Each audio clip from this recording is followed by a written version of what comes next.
Okay, looks like You got it's it. gonna work in just a moment.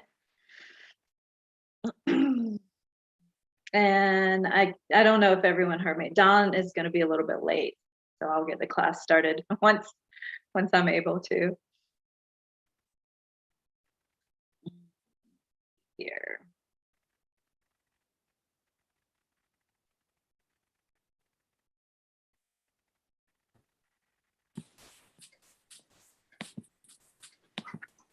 Bye, Michael. Yeah, that's it. Okay, great. It looks like we are live streaming. Yay. Hey, Mike. Hi, Linda. I'm glad you joined. Dawn's going to be a little late, so I'm going to get class started momentarily. I was just trying to get us on live stream, which I believe we are now. So let me see here. Yeah, okay. All right, so I'm sure others will be joining us because we typically have a little bit more than this. But I just wanted to go over some calendar dates real quick and let you know that this is the last class of Karma. And next up, we have Refuge and the Three Jewels. And that's going to be 5 sessions taught by Robbie Watkins, our center director. And it's going to start on November 8th and run through December 6th. And then we'll take the rest of the month of December off for, you know, the whole holiday season and everything. So that's what's coming up. And I know most of you know my favorite place on the Kadampa Center website is the calendar. So be sure to check out the calendar because there is always so much going on. For instance, this Saturday, the 23rd, we've got circumambulating the Gampa with Geshe Sangpo. You know, there's weekday morning meditations, Tara practices. I mean, the list just goes on and on. I'm always amazed at how much we have going on at the Kadampa Center. I don't know if you all heard, but one of our center members, it was announced, if you subscribe to the Kadampa Center email list, one of our center members, David Strevel, was in a bad bicycle accident yesterday. So the family is asking for prayers, particularly Medicine Buddha prayers.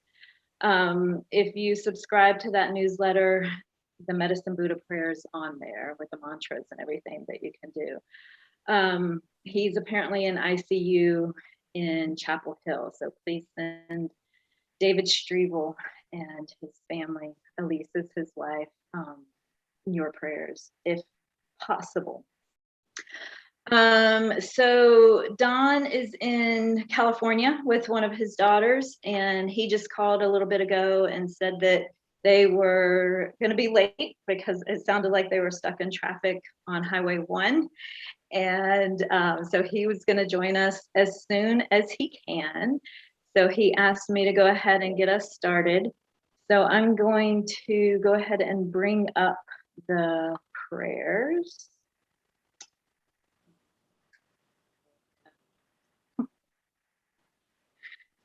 Looks like I froze for a minute. Oh, the joys.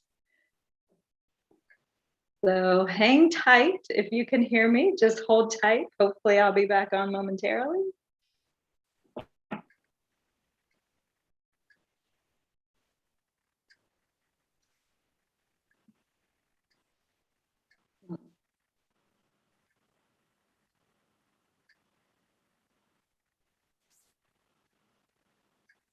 Well, okay, looks like I might be back.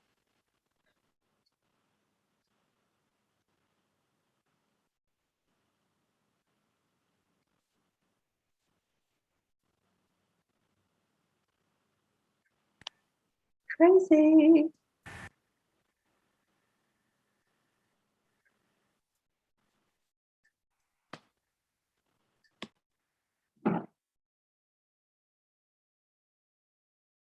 Y'all bear with me. I'm working on it if you can hear me.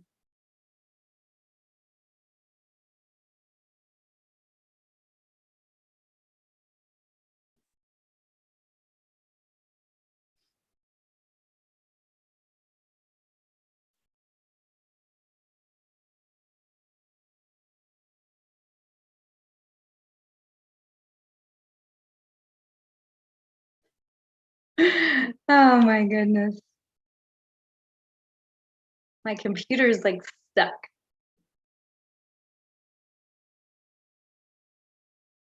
We're gonna wait this out a few more minutes.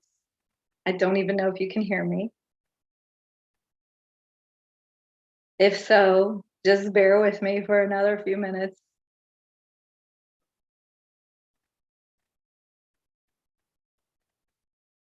From my perspective, all of you are frozen and so am I. So hopefully my computer will catch up momentarily.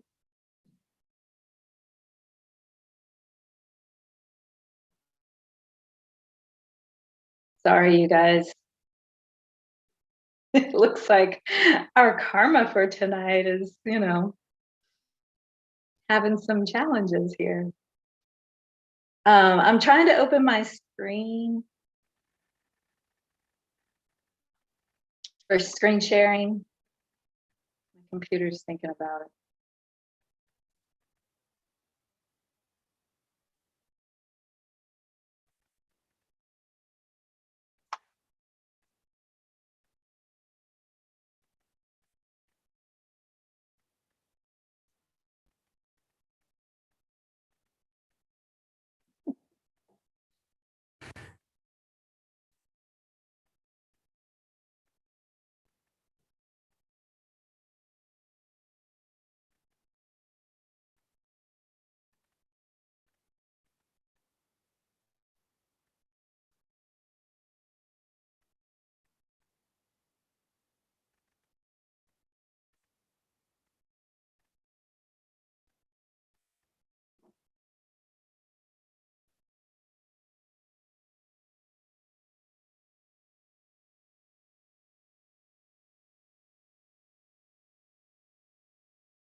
Carmen, can you hear me?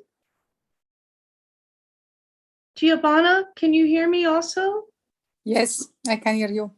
Oh, Yes, I can hear you. I can hear you. while we're waiting, I could read the medicine Buddha mantra for David Siebel and Geshe Sengpo's mother and for Orion. Yes, Okay. good idea. Yes. All right. Prayer to the medicine Buddha. To the Bhagawan Tathagata Arhat, fully enlightened Buddha, medicine guru, king of lapis light, I prostrate. Go for refuge and make offerings. Let's see. Julie, I'm back. Oh, good. I switched computers. You're so awesome, though. That's wonderful. Thank you. I tried. That's amazing. You're awesome. Okay, so I had to switch computers. I don't know what's going on. So I don't have anything on this computer to share. So I am just going to say the prayers. Let me just get situated here. All right. Okay. So thank you, Julie. That's awesome. Okay, sorry for all of the technical difficulties. It's quite a night. For those of you who are just joining, Dawn is going to be a little bit late. And obviously, I'm having some issues connecting. So here I am. Yay, hopefully this computer will work. So what Dawn asked me to do is just go ahead and start things off for us. And so we will do the prayers. Let me just get those really quick. Really quick. Are you going to do the prayer to generate bodhicitta? The Dalai Yes. Lama prayer? I can put that up in the share screen if you want. Oh, perfect. Thank you, Michael. All right. So if you're not already muted, I'd say go ahead and mute. Otherwise, it gets a little crazy if more than one person is saying this. So prayer to generate bodhicitta from His Holiness the Dalai Lama. I'm going to take a couple of deep breaths just to bring my mind into this space since technology has been a little bit crazy for me tonight. So maybe 3 full deep breaths. You can join me in those as we bring our mind and our thoughts into this space, into this class now.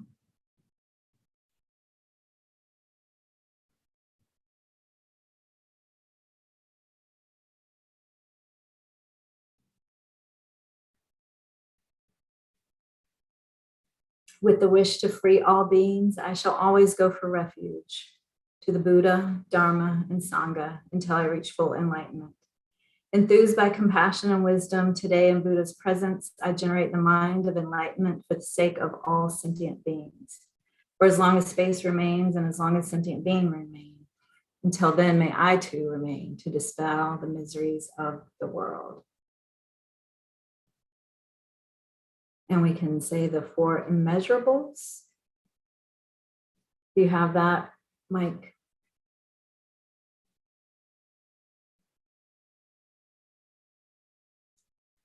Yes, you do.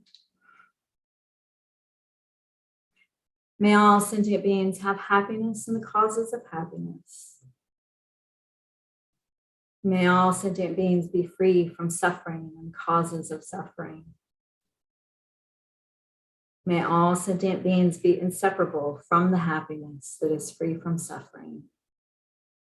And may all sentient beings abide in equanimity, free from attachment for friends and hatred for enemies. Okay, thank you. And I realized I did not say the refuge prayers 3 times. I'm sorry. Oh. So what we're going to do while we wait for Dawn is this is the last class of the Karma module. And I am going to do a meditation from Kathleen McDonald's book called How to Meditate. And there's a great meditation in here on karma. And I've been thinking a lot about that lately. All right, so before we get started, we'll go ahead and come into a comfortable seated position, whether you're in a chair or on a cushion. You want to have your back nice and straight. If you are sitting in a chair, it's best to sit upright and forward and not lean back on the chair.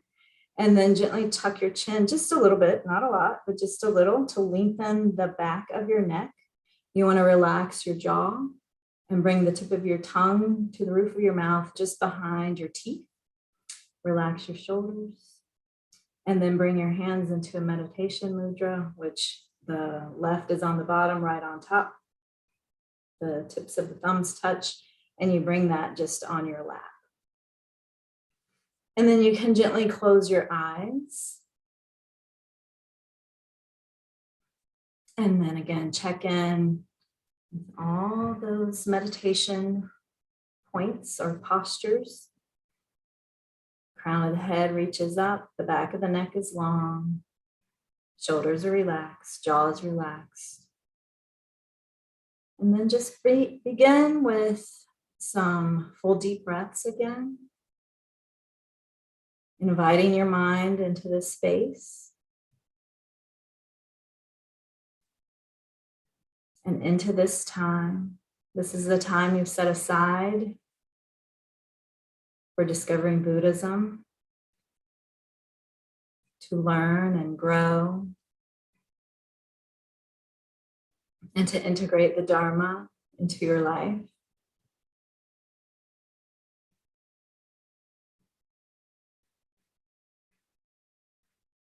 So just take a moment to think about what brought you here tonight and what brought you to discovering Buddhism.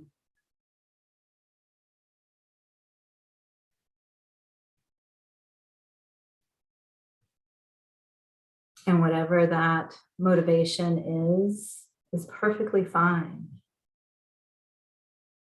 and legitimate.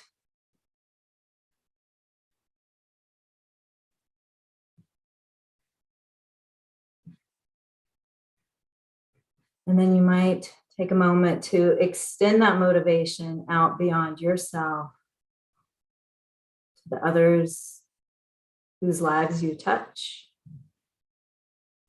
Those in your family, your friends, those who you work with and come in contact with.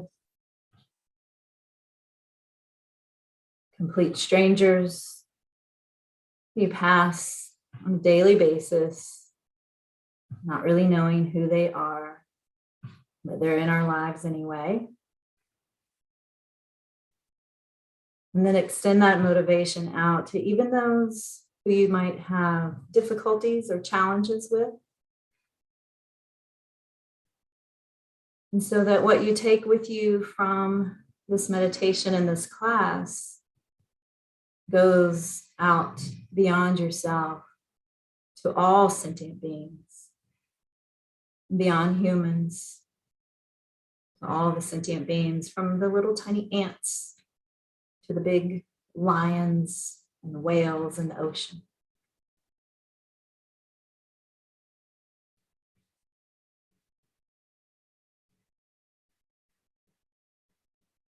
We'll take about 3 minutes to just focus on the breath. You can bring your awareness to the air moving in and out of the nostrils.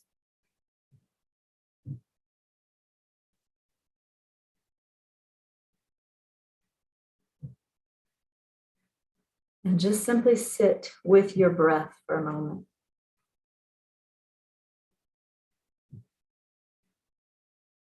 There's no need to change or alter your breath. Just simply notice. And if your mind wanders, bring it back to the breath. Over and over and over. And that is simply the meditation. Remaining focused on your breath.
And now maintain that focus and calmness as we begin our meditation on karma.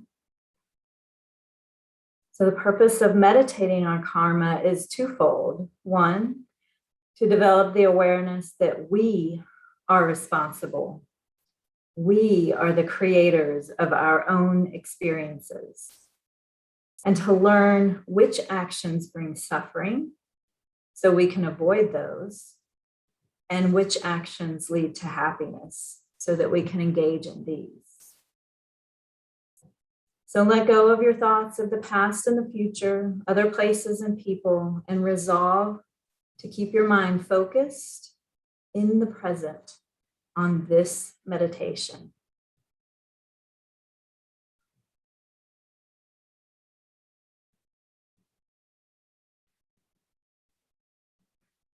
So as we've learned in class with Dawn, there are 4 aspects or general principles or characteristics of karma.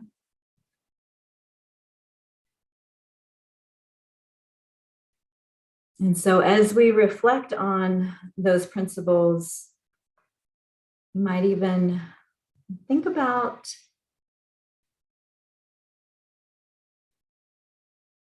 how they relate to your own life.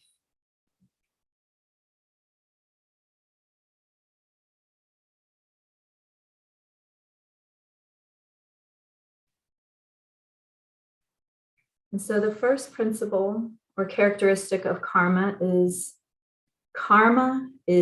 definite. So this means that there's a definite correlation between the actions we do and the experiences we have, and that negative actions bring problems, not happiness, whereas positive actions bring happiness, not suffering. And it cannot be otherwise. And so it's similar to what happens in nature. If we plant pumpkin seeds, we get pumpkins, not chilies. If we plant chili seeds, we get chilies, not pumpkins.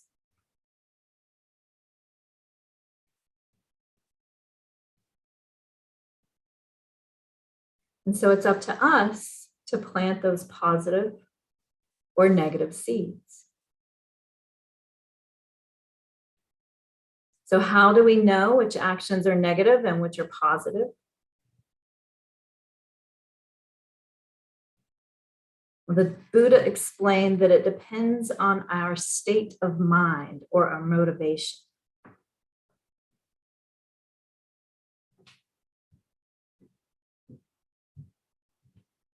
And here's how the Buddha explained this.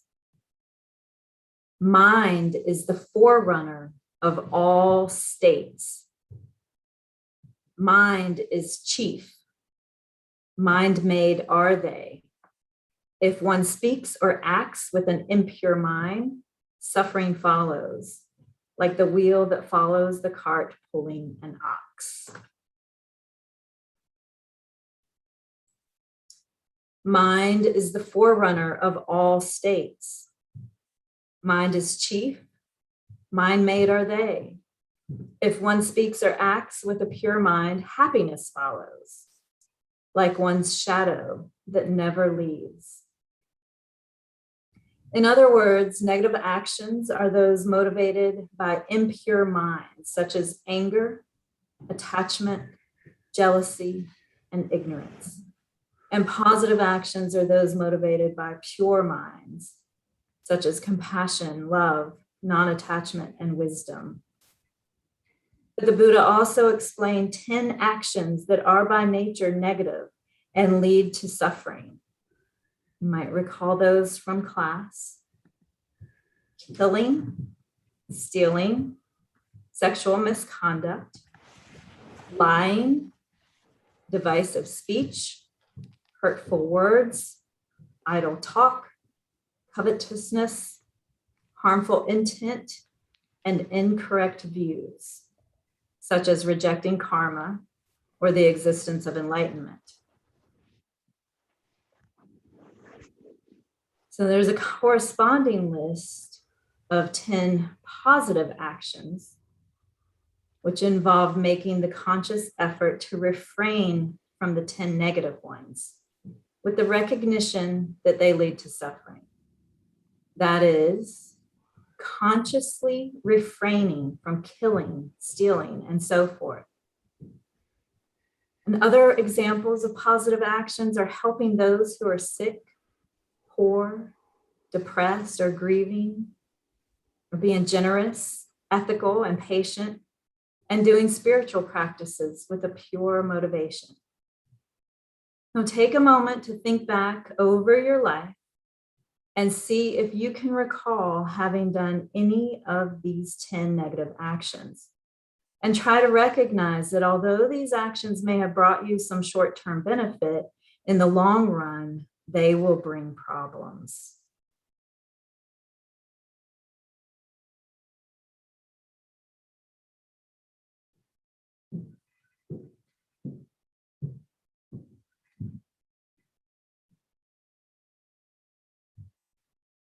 And now bring to mind instances of positive actions you've done and be glad about these. Understand that they are the cause of happiness for yourself and others.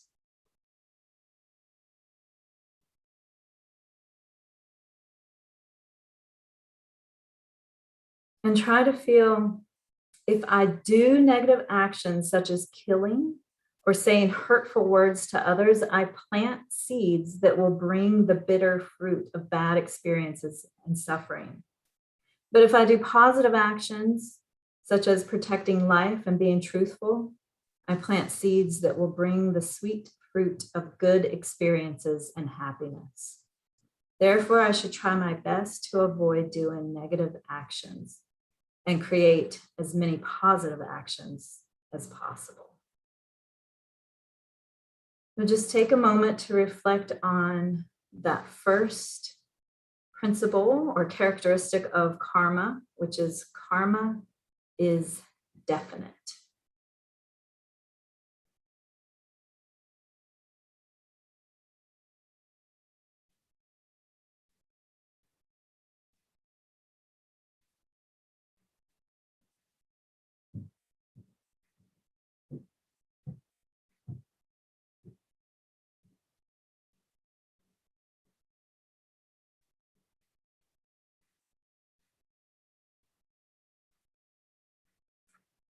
The next characteristic of karma is karma increases.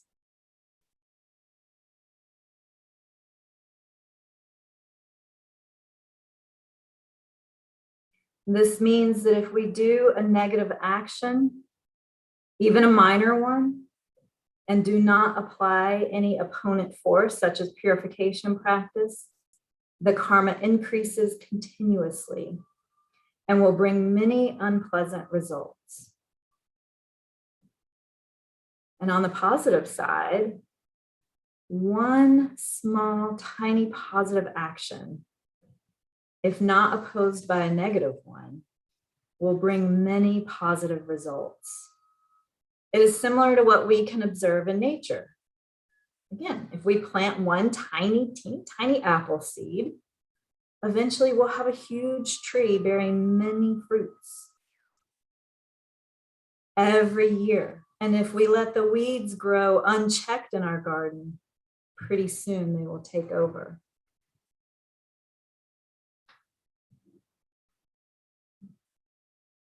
And the Buddha explained this principle in this way. Even a tiny evil deed can cause great ruin and trouble in the world that lies beyond, like poison that has entered the body.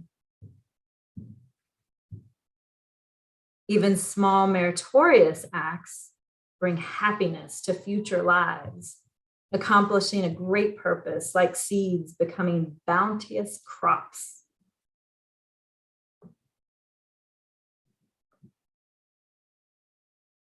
In general, there are 4 results of any action we do.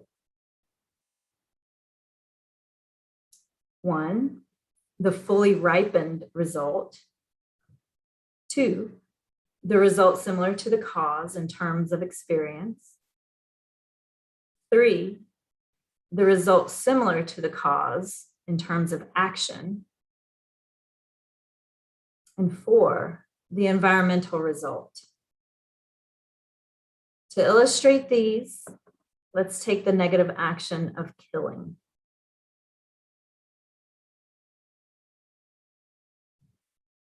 So the fully ripened result of killing is a rebirth in an unfortunate situation with continuous problems and suffering. So think about that for a moment. The fully ripened result of killing is a rebirth in an unfortunate situation with continuous problems and suffering.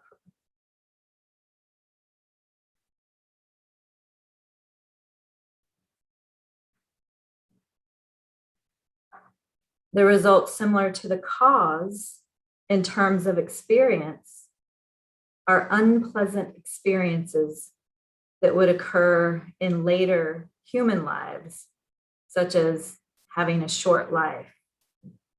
For example, you might be killed or die at a young age. And also many health problems and constant failure. So that's the results similar to the cause in terms of experience. And then the result similar to the cause in terms of action is having the instinctive tendency to kill. This is actually the worst result because it leads us to continue creating the same karma again and again. And thus we will experience the same results again and again. We can see this result even in our present life. The more we do a certain action, the easier it becomes to do again. And soon it becomes habitual and even automatic. And finally, the environmental result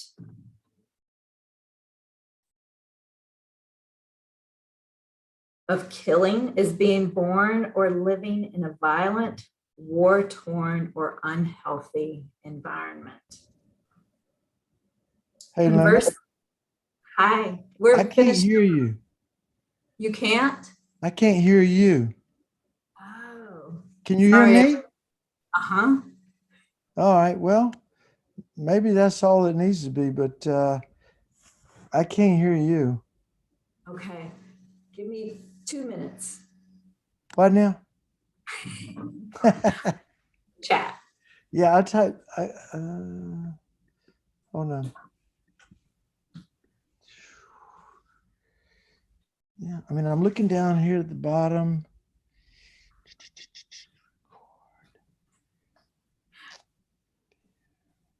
Okay, so I've asked Don for 2 minutes. Send me a chat. 2 minutes to finish. Okay, go ahead. Go for it. Okay, so everyone back into your meditation state. I'll wrap this up. All right. So we covered the 4 results of action in regards to karma. And so we were talking about what happens if we do kill. But conversely, if we refrain from killing, and this is why I wanted to finish this on a positive note, we will experience the opposite results. Rebirth in good conditions, having good health and a long life, success in our activities and our endeavors, living in peaceful, healthy environments, and having the natural tendency to cherish and protect the lives of others.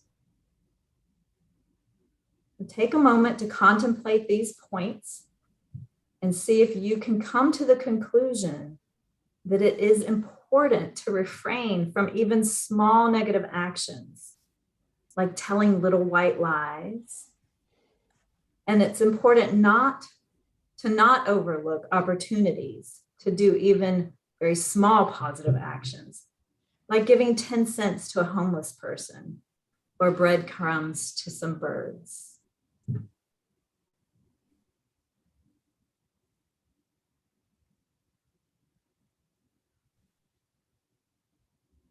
And so before I turn it over to Dawn, the other two that we're not getting to right now, the other two principles or characteristics of karma.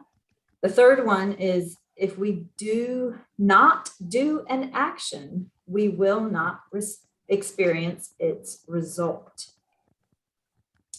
And the fourth one is that karma is never lost.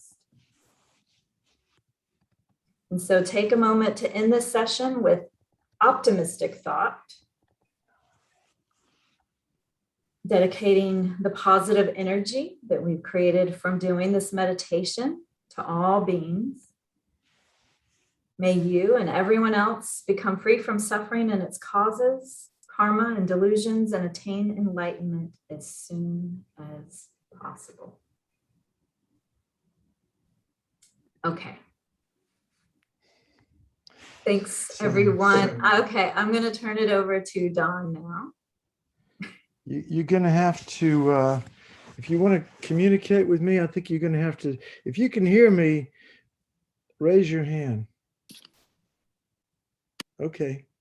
Now, if you need to say something, this is bizarre because I can't hear anything. I can't hear a word. Technology's let me down. But again, I can see. So if you need to say something, you have a question, you could type it into the chat window. How's that sound? Okay. So Linda, you've done meditation and motivation and all that stuff. Have you done any review? Okay. All right. So I promised this, particularly this last class, to do some stuff on purification practice. So let me just start out by saying I'm sorry for this. Anyway, I'm having a good time with my oldest daughter, hanging out with her on the West Coast, and so we're trapped in Carmel by the sea. Just got here a few minutes ago, but it's we're using up a lot of good karma right now, which is I mentioned I didn't say this last time, but I will say it. Like bodhisattvas, they don't like for good things to happen to them. They actually invite problems, because when good things happen, guess what? You're using up your good karma. So when suffering or problems happen, they go, oh, great, problems. So opportunity to practice dharma, opportunity to purify, because once the karma is finished, if you don't react to it, if you don't create another round of samsaric, karma for yourself, it's done. It's out of your system. So that's, in a sense, that's why you can literally be reborn in hell. And when that karma is finished, if the next throwing karma that ripens is to be reborn as a human being, you get thrown into the human realm. And then if the completing karma is good, then you have a good life as a human being. So anyway,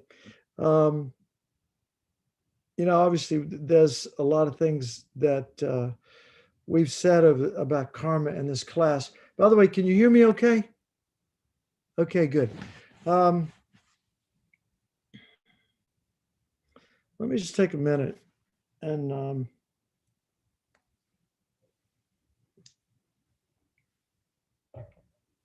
so I sent out the homework. I don't know if people got it or not. I tried to throw out a few provocative things at the end. Like, for example, how at the beginning of this class, we talked about creatively aligning with the teachings on karma, because truthfully, even though there's a lot of logic to it, I mean, there's a pedestrian mentality that what goes around comes around, and on a superficial level, obviously it's pretty obvious that if you yell at people, you're going to get mistreated most likely, and if you don't brush your teeth, and if you don't go to work, you lose your job, and I mean that's pretty obvious. But Buddhism, the perspective is that everything is a karmic projection. And it's not as if nothing exists. That would be nihilism.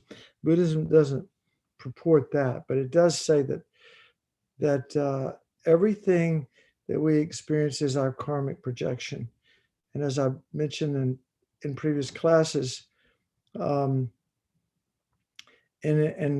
because things are empty of existing from their own side, they exist in dependence upon a mind that labels them.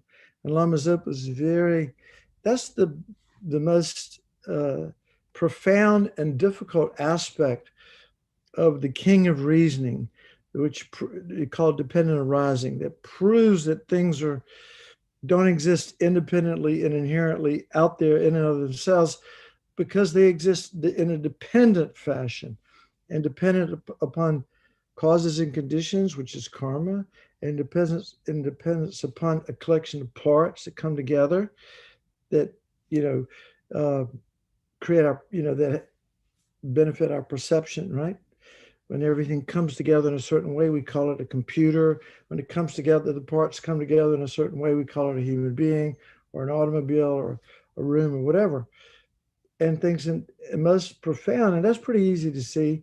And causes and conditions, mostly pretty easy to get. But this whole notion that everything depends upon the mind that labels it. And in fact, our very perception, according to Buddhism, is a karmic projection. The mind, the only reason I can see and label this as a computer is because I've seen it before.